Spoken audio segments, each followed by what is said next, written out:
Christian, bonjour. Bonjour, Merci d'être venu au studio d'EV. c'est moi qui te remercie. La voix des 24 heures de Francorchamps, la voix à l'époque des Grands Prix de Formule 1, Oui, cette voix-là vient au studio d'EV. Studio d'EV, quand on nous voit, qui ne veut pas dire studio des vieux, mais bien studio Vaillant, les enfants de Michel Vaillant. Je te en rassure. fait, nous sommes les vieux vaillants, quoi. Et toujours Vaillant. Oui, oui. Alors Christian, je vais laisser à la jeune génération, place aux jeunes quand ils sont compétents, je vais laisser à Oui. Martin le soin de faire ton interview. Tu as été journaliste à l'ADH, tu as été géo du Procar, Oui. du BTCS, tu as été consultant à la RTBF, enfin tu es un monument du sport automobile belge. Un monument un peu en péril, mais ça va. Oui, mais enfin, écoute, Martin et moi, on est les gardiens du temple. Hein, donc, Oui, ne oui, t'inquiète pas, on va s'occuper de toi. Ok, c'est très bien. Bonne interview, à très vite. Merci. Viens Merci nous voir pour quand l'accueil. tu veux. Bah écoute, on fait avec 100, comme on dit. Oui, mais c'est très À bien. très vite, Christian. Christian, Oui, Martin. tu sais que ça me fait super plaisir de te retrouver pour bien des raisons, parce que, comme Jean-Paul l'a si bien dit, voilà, tu as travaillé comme moi à l'ADH, et aujourd'hui, c'est moi qui porte la barbe. Hein. Oui, exactement, exactement. J'avais d'abord commencé au journal Les Sports, d'ailleurs, C'est cela, oui. en 1975. Et le 1er mars, je suis rentré au journal Les Sports et j'étais chef de rubrique. Tu sais pourquoi? Pourquoi? Parce qu'il n'y avait qu'un type qui faisait la rubrique. Eh bien voilà, ceci explique cela. Mais tout d'abord, Christian, j'ai une question à te poser qui est toute simple. Comment ça va? Dans l'état actuel de ce que fait ou de ce que je vis au travers de la maladie, ça va bien. Donc je suis sur une courbe descendante lente. Ça fait plus de 10 ans maintenant que Oui. je sais que j'ai la maladie de Parkinson. Donc c'est gênant le matin quand je me lève pour faire des lacets, des tremblements subits et soudains, des pertes d'équilibre. Mais enfin, jusqu'ici, je continue à vivre en autonomie, tout seul, avec le concours de mes enfants qui viennent me voir très souvent, Oui. bien sûr. Mais voilà, c'est gérable. Jusqu'ici, c'est gérable. Et je sais que j'ai un petit peu de chance dans mon malheur, c'est qu'effectivement, j'ai quelques collègues, si je puis dire, pour lesquels c'est beaucoup plus difficile. Oui, bien sûr, on pense à Jacques Lafitte, à Patrick Tambay également, Oui, sont également tombés sur cette fameuse maladie. Hein. oui, exactement. Voilà. Le Mais premier dont on a eu connaissance, nous en tout cas, c'était le champion du monde Phil Hill en 1961, oui, qui est devenu, qui a eu la maladie de Parkinson. ouais. Et écoute, on t'aime tous et sache qu'on est très contents tous de te voir. Tu es le bienvenu quand tu veux. Mais tu demeures un observateur avisé du sport Ah auto. oui, je reste passionné. Et voilà, hein. tu restes passionné, Passionné. le sport auto et de la Formule 1. Oui. Et tu m'avais parlé que tu es un fervent défenseur de notre grand Lewis international, quoi. Ben oui, il fait une carrière sans faute, quoi, une Bien carrière exceptionnelle. Il a changé une seule fois de voiture et c'était au moment où il fallait le faire. C'est ça. Il est passé de McLaren à Mercedes. Ouais. Il a gagné tout ce qu'on pouvait gagner. Il est près de 100 victoires, près de 100 pôles. Il est en tête du championnat du monde, même si le premier Grand Prix, c'était pas fair play pour lui, enfin pour son adversaire, Oui, pour Max. pour Max. Mais cela dit, c'est exceptionnel ce qu'il fait. En plus, il vit bien, je trouve. Moi, ça ne me dérange pas, hein, ces boucles d'oreilles Voilà. et tout ce qu'il nous explique sur la vie de Voilà. tous les jours. C'est un style de rockstar, mais Voilà, c'est ce qui donne du charme, j'ai envie de dire, à la Formule 1 qui a besoin de ce genre de personnes, on va dire, haute en couleur. Justement, et on sait aussi qu'il est présent dans plusieurs associations, qu'il s'occupe des jeunes en difficulté. Oui, moi, je suis un fan d'Hamilton. Ouais, c'est clair. Et tu as vu, comme nous tous, le premier Grand Prix de la saison. Il y a évidemment cette fameuse politique avec les limites de la piste. Lewis qui élargit autant qu'on veut, il gagne à un temps quand même substantiel. Max, il le fait une fois, directement il doit rendre la position. Tu penses quoi de cette polémique? Tu trouves que c'est justifié, que c'est une tempête dans un verre d'eau? Non, non, ce n'est pas une tempête dans un verre d'eau. C'est clairement donner pas du crédit, justement le contraire, au sport auto et aux règles du sport auto. Alors, ou bien on fait des règles et on les respecte, ou bien on n'en fait pas et on ne les respecte pas et tout le monde est content. Mais ici, ils ont changé en cours de route. Il n'y avait d'abord pas de règle pour Hamilton, mais une règle pour Verstappen. C'est illogique. Voilà. Voilà, ça nous amène évidemment au Grand Prix de Belgique. Qui dit Formule 1 dit Grand Prix de Belgique. Le Grand Prix de Belgique dont tu es le speaker attitré. J'ai un ami à moi qui m'a dit récemment que Christian, tu es vraiment The Voice du Grand Prix de Belgique. Est-ce que c'est un compliment que tu reconnais, que tu acceptes? Oui, que j'accepte bien volontiers, parce qu'effectivement, j'ai commenté tous les Grands Prix depuis 83, sauf 2. J'étais dans la cabine du speaker de l'époque en 1972, j'avais 20 ans, et c'était Jean Leroy, Le fameux Jean Leroy, oui. duquel j'ai tout appris, et dont j'ai encore des contacts avec sa sœur, parce que lui, il est décédé Oui. il y a longtemps, mais donc c'est mon maître à penser, de toute façon. Bien sûr, comme on a tous un maître à penser, toi c'était le fameux Jean Leroy qui était speaker depuis l'après-guerre, si je ne dis pas de Depuis sottises. l'après-guerre, Voilà. exactement. Et alors, bon, le fait que j'ai pu faire beaucoup de choses, j'ai suivi 7 campagnes de Formule 1 du premier au dernier jour, entre 86 et 92, Oui. la période Boutsen, bien entendu, Bien qui sûr. nous a permis de voyager et de suivre les Grands Prix. Et j'ai fait d'autres activités, le journalisme, bien sûr, l'organisation d'événements, tout ce que tu as dit. Voilà. Donc j'ai été mouillé dedans. Voilà. Et ton souvenir le plus mémorable en tant que speaker du Grand Prix de Belgique, c'est lequel? La première année où Thierry vient, qui correspond à la première année En 83, de la oui. renaissance du Grand Prix en 83. Et on attendait un Belge depuis un certain temps, Oui. depuis Jackie. Et il est arrivé, mais il n'avait pas des moyens grandioses. Oui, je me Il rappelle. Son arrow, c'était un sapin de Noël. C'était un sapin de Noël, mais ça reste un grand souvenir. Et puis à partir de là, tout a démarré pour lui. Ouais, c'est clair que ça a été le début de 10 ans de Formule 1 pour notre boubou national. Hein. Oui, Voilà. exactement, jusqu'en 93, En 93, voilà, le Grand Prix de Belgique 93 avec la Jordan, bien avec sûr. la Jordan. Voilà. Et évidemment, tu ne fais pas que commenter le Grand Prix, tu commentes également les 24 heures de Francorchamps aux deux époques, tourisme et grand tourisme. Un moment qui t'a marqué aux 24 heures de Spa, c'est lequel? C'est sans doute la première année des GT, où on 2001, ouais. 2001, où on a compris qu'on changeait de monde. Oui, On gardait le même objectif, bien sûr, les organisateurs aussi. Et puis, ce qui est fantastique, c'est qu'en GT3, ils ont été capables de ramener tous les constructeurs ou toutes les équipes qui pouvaient rouler avec des voitures équivalentes. Et ça reste sensationnel, aujourd'hui encore. bien sûr. Évidemment, il y a aussi Christian Lahaye, le géo des championnats de Belgique des circuits, le Procar, le BTCS, que des souvenirs. Hein. Oui, et la Fun Cup. Et la Fun Cup, Et la évidemment, Fun Cup. on te doit aussi la Fun Cup. Le BTCS, oui, j'étais vraiment très content de ce qu'on a fait pendant 3-4 ans là, où il fallait un championnat un peu ouvert à tous, Oui. qui coûtait moins cher que des championnats FIA.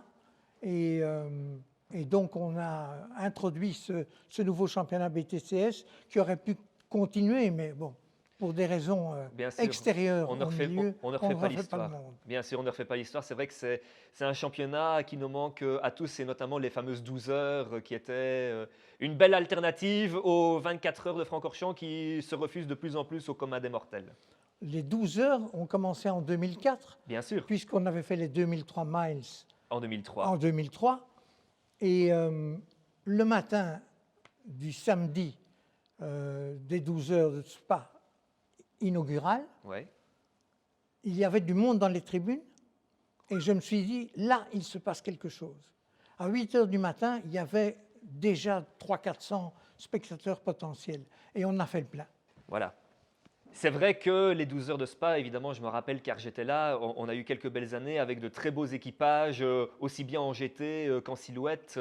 C'était vraiment une très belle époque. Hein. Et il fallait faire la réunion entre divers règlements à la belge et ça marchait. Bien sûr. Et avant cela, avant le BTCS, il y a eu évidemment le fameux Procar qui nous a tous fait rêver et qui a bercé mes rêves d'enfant. Là aussi, c'était des sacrées années avec des importateurs impliqués, des sponsors de fou, du public, des pilotes légendaires. Vraiment, pour moi, ce n'est que mon avis, mais pour moi, c'est l'apogée du sport automobile belge. Ah, ça fait plaisir à entendre. En tout cas, il y a eu un vent de folie, tout était possible. Avec Pascal et une petite équipe, nous travaillions ensemble. Moi, je m'occupais de l'organisation en tant que telle. Et effectivement, quand on s'est dit une année, tiens, si on obligeait les teams, à ce qu'ils utilisent un deuxième pilote de grande qualité internationale, on s'est dit on est fou sur ce coup-là. Ouais. Mais ça a marché. Oui, On oui, avait oui. Fisichella et plein d'autres. Oui, oui, Tarquini et tout Tarquini, ça, et bien sûr. des types qui avaient fait de la F1 ou pas, mais qui étaient... Cecotto est venu. Il était l'équipier de Didier, je Voilà. crois, de Radiguez. Voilà. Et donc c'était un vent de folie permanent pendant 5-6 ans, avec des budgets qui devenaient de plus en plus lourds. Et un beau jour, il faut que la corde se tende Voilà. et casse, hein, parce que on ne pouvait pas continuer comme ça éternellement. Mais ces années-là, on les a eues. Oui, et qui dit évidemment championnat professionnel, dit évidemment parfois de l'électricité parfois dans l'air. Il y a eu évidemment, Ah, oui. voilà, on se souvient notamment de la zizanie entre Tassin et Duet en 96, ou encore de ce fameux épisode de la course en prélude des 24 heures de Zolder avec les gaffes du directeur de course. Oui, c'est vrai que quand c'est exacerbé comme ça, effectivement, ça cogne, entre guillemets. Et effectivement, entre Duet et Tassin, c'était chaud parce que c'était flip et flop ou max et mix. Enfin, c'était deux types totalement différents, mais qui arrivaient à peu près au même résultat. Voilà, c'est ça. Et puis tu en as parlé un petit peu, voilà, il y a aussi la VE Fun Cup, mais quelle aventure, quoi. Et avec le concours évidemment de Pascal Whitmer et de JJ Malvoy, à qui on pense fort. Et de Franz Dubois, Et qui de a, Franz Dubois, qui a bien créé sûr. le produit sur base des recommandations que nous avons faites, et en disant il faudrait une voiture un peu dans l'esprit 2 chevaux, mais qui ne casse pas. Oui. C'était ça, en fait, la recommandation. C'était pas très lourd. Et Franz, je crois qu'il l'a fait en 3 nuits, ou à peu près. La voiture, on l'a mise sur la piste, enfin sur la piste d'un aéroport tout d'abord. Oui. Et puis, on a senti que le coup était parti, quoi. Bien sûr, oui. Et aujourd'hui, on le voit encore, les 25 heures, il y a 120 voitures au départ. Et je pense qu'aujourd'hui, il y en a entre 400 et 500 Fun Cup qui sont dans la nature. Hein. Oui. J'en ai mis 164 aux 25 heures de la plus belle année. Oui, de 2006-2007. Je Oui. pense que la grille de départ allait jusqu'à Blanchimont. Oui, exactement. Oui, tu restes aussi un spectateur avisé de ce qui se passe sur les circuits belges. Et je me rappelle, il y a quelques années, tu m'avais fait part de ton scepticisme concernant le TCR Benelux. Pour toi, je me rappelle, tu me disais que le sprint de haut niveau en Belgique, ça n'avait plus d'avenir. C'était peut-être pas le sprint, mais c'était les prix, quoi. C'était une question de budget. Oui. TCR égale FIA, et ça coûte cher. Et des importateurs s'y impliqueraient normalement, mais si on joue avec les usines en plus, ça devient impayable. On a connu la fin du Procar. Bien sûr. Donc on aurait pu avoir toutes les informations nécessaires pour ne pas faire du TCR très longtemps. Oui, c'est clair. Et pour toi, qu'est-ce qui manque actuellement à la Belgique niveau circuit? Je parle au niveau championnat, peut-être au niveau infrastructure, etc. Qu'est-ce qui manque actuellement pour vraiment qu'on ait une Belgique vraiment au top du sport auto, quoi? Un championnat de Belgique avec des voitures de tourisme et GT, tout le monde ensemble, refaire un peu ce qu'on a fait avec le BTCS ou avec d'autres formules. Et là, on aurait une chance de dégoter quelques jeunes pilotes qui sont à leur début. Je crois que ça, c'est une solution pour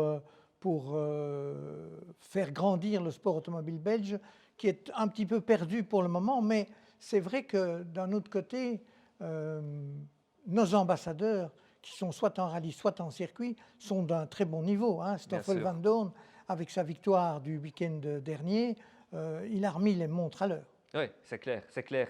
Et puis enfin, il y a Christian, le journaliste, et ton successeur, c'est évidemment mon associé à la DHC, Olivier Oui. De Wiel. Comment est-ce que vous vous êtes rencontrés? Ça remonte au début des années 80, si je dis pas C'est de lui sottises. qui est venu. C'est lui qui est venu. C'est lui qui est venu, qui m'a demandé de me voir. Et je lui ai dit, oui, on pourrait travailler ensemble, mais je vais d'abord faire un test. Il a fait un test, il était déjà très fort.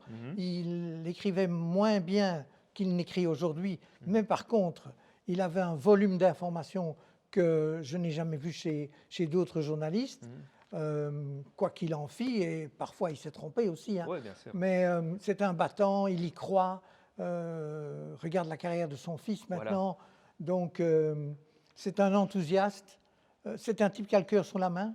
C'est clair, on l'oublie souvent. On l'oublie souvent. D'ailleurs, il est dans les rares qui me téléphonent encore. Oui, c'est clair qu'Olivier est un journaliste très engagé. Et ça, c'est quelque chose Oui. qui commence à se raréfier en Belgique, quoi. Évidemment, ça reste un personnage, hein. Ça reste un personnage parce que il n'a pas écrit que des choses intelligentes, hein. Non, non, bien sûr. C'est mais- c'est quelque chose que je respecte Mais oui. et qu'en même temps, voilà, ça me fait parfois grincer des dents. C'est évidemment son côté hargneux, évidemment. Mais c'est sa personnalité. Voilà, Et il défend bien le sport automobile bien sûr. dans son journal. Et dans tout ce qu'il fait, il le fait bien. Donc il y a quelques dérapages à certains moments, mais ça n'a pas d'importance. Avec les années, ça s'oublie évidemment. Évidemment. Et toi, dans ta carrière journalistique, ton moment qui t'a le plus marqué, c'est lequel? C'est l'époque où je faisais la F1 pour la DH et les Grands Prix avec Richard Debert, mon ami, pour la télévision, Ça, c'est clair que. où on avait 2 plein temps tout le week-end, quoi. Ouais. Donc ça, c'était de la folie furieuse. Le dimanche soir à 9h20, j'étais bon à éponger, j'étais cuit. Mais c'était la passion Non, c'est clair. qui m'avait entraîné. Tant qu'on a la passion, c'est clair. Écoute, un tout grand merci, Christian. L'interview n'est pas finie car maintenant, c'est la séquence, on va dire légère, la séquence sucré-salé, comme je l'appelle. Je suis les deux, Chaud ou froid? plutôt chaud. Plage ou montagne?